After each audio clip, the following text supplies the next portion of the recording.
प्रथम चरण तो कलयुग का था, परमात्मा आए थे, सहस्री आए थे, सहस्री कबीर परमेश्वर चले गए थे मगर से।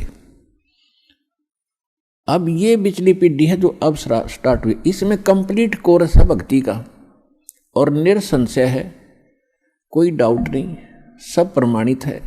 अब जो भक्ति करेंगे वो पार हो जाएंगे, मर्यादा में रहेंगे अंतिम सांस तक, वो तो सतलोक चले जाएंगे। फिर क्या होगा, 1000 वर्ष के बाद इस भक्ति में बहुत से ऐसे नालायक काल के दूत घुसेंगे, वो धीरे धीरे इनकी भक्ति खराब करवाना शुरू करेंगे। और उस समय जो सच भक्ति जितने समय वो कर चुके और उसके बाद मार्ग दिशा बदल ली, उनके साथ के बनेगी कि जैसे पुण्यात्माओं एक श्वास के मंत्र का जो इस दास से प्राप्त करके आप एक श्वास भी मंत्र का ले लेते हो सतनाम का, वैसे तो प्रथम मंत्र से ही आपकी गजब की कमाई शुरू हो जाती है, बहुत ज्यादा बन जाती है। और यदि सतनाम का मंत्र भी आपने साल 2 साल 3 साल 4 वर्ष कर लिया और सारनाम ना भी मिला तो भी आपकी ढेर सारी कमाई बन जाती है। और फिर काल क्या करेगा, क्योंकि आपके पुण्य तो वो देगा, उसने तो ऊपर होटल बना रखे हैं, स्वर्ग महास्वर्ग, महास्वर्ग में और ज़्यादा टैक्स है देता हुआ आपसे, आपके पुण्यों से, कहीं 20%, कहीं 25%, कहीं पर 10%, ऐसे उसने अपने टैक्स लगा रखे। और जो खर्चा आप खाते हो वो अलग है, वो तो आपकी पूंजी से होगा, तो आपको स्वर्ग महास्वर्ग में रख देता है। और वहां आपके पुण्य आपके साथ होते हैं।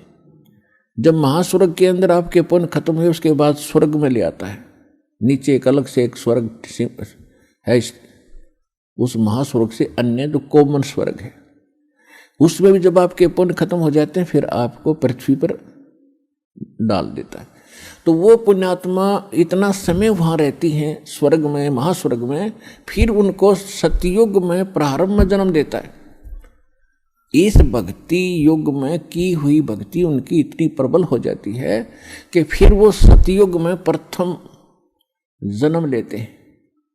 उनकी फिर भी इतनी भक्ति होती है क्योंकि सतयुग में लाखों वर्ष का जीवन होता है, एक का जीवन पूरा करते हैं, इतने युग 1-2 जीवन में वो सतयुग पूरा हो जाता है। फिर त्रेता में आते हो आप वही हो जो पहले भक्ति लगे थे लेकिन आप फिसल गए, आप रिपट गए, विचलित हो गए किसी कारण से।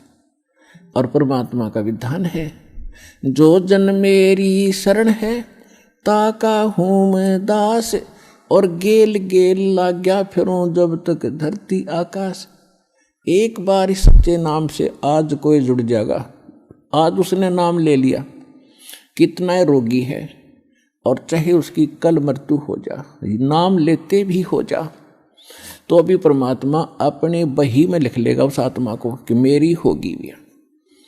अपने आत्माओं हमने असंख्य जन्म बर्बाद कर दिए, असंख्य जन्म मनुष्य के खो चुके हो आप। ये पहला शरीर नहीं जागा जो आज आपका जाने वाला है, मान ले कभी भी। ये तो असंख्य बर्बाद हो लिए, तो कपड़े हैं, कुर्ते पजामे हैं, तो आपकी शरीर बॉडी ऊपर का। और इस नाम के लेते ही आपके कई सैकड़ों कुर्ते पजामे खूटियां व अलमारी में रख दिए जाते हैं। मनुष्य आज आपको नाम लेते ही और चाहे अगले पल मृत्यु हो जाती है। वैसे तो ऐसा नहीं होगा, जो सच्चे दिल से आते हैं उनको राहत मिलती है, उनका मनुष्य जीवन एक्सटेंड होता है, आयु भी बढ़ाता है परमात्मा। एक उदाहरण के लिए कहते हैं कि जो अविश्वास रूप में भी आके नाम ले लिया, अग देखेंगे किसी के कहने से आते हैं रोगी बहुत से, तो देख लेते हैं एक बार चल के, तो वो उनको भगवान वैसे उसको एक्सटेंड नहीं करेगा, उनका पता है कि इसको मैंने जीवन भी दे दिया, यू आगे फिर वो बकवाद करेगा। तो परमात्मा ने तो अपनी आत्मा देखनी है कि इसका उद्धार क्यों कर होगा, तो नाम लेते ही यदि उसकी मृत्यु भी होगी तो भी भगवान के अकाउंट में आ गया, और 10 महीना में फिर जन्म देकर उसको फिर बरवाड़ा बुला लेगा, वह शुरुआत होगी उसके जीवन की। तो यहाँ आने वाले व्यक्ति को हानि कति नहीं है, और कति ज्ञान सुनकर समर्पित होकर आओगे तो आपकी कैंसर का बाप भी ठीक हो जा। भगवान किसे कहते हैं, वाह भाई वाह। यहां पर कम से कम लाखों भक्तों के कैंसर तक के रोग ठीक हो चुके, जिन्होंने समर्पित भाव से परमात्मा पर विश्वास करके नाम लिया और मर्यादा निभाई। क्योंकि दुखी आदमी मर्यादा खूब निभाता है, सुखी तक गड़बड़ कर देता है, समाज को गणा देखे। उसने तो अपनी जान दिखाई देती है, तो उस पर जल्दी राजी हो है भगवान, जल्दी प्रसन्न होता है, उसका जीवन भी बढ़ावेगा और उसको रोग से मुक्त भी करेगा।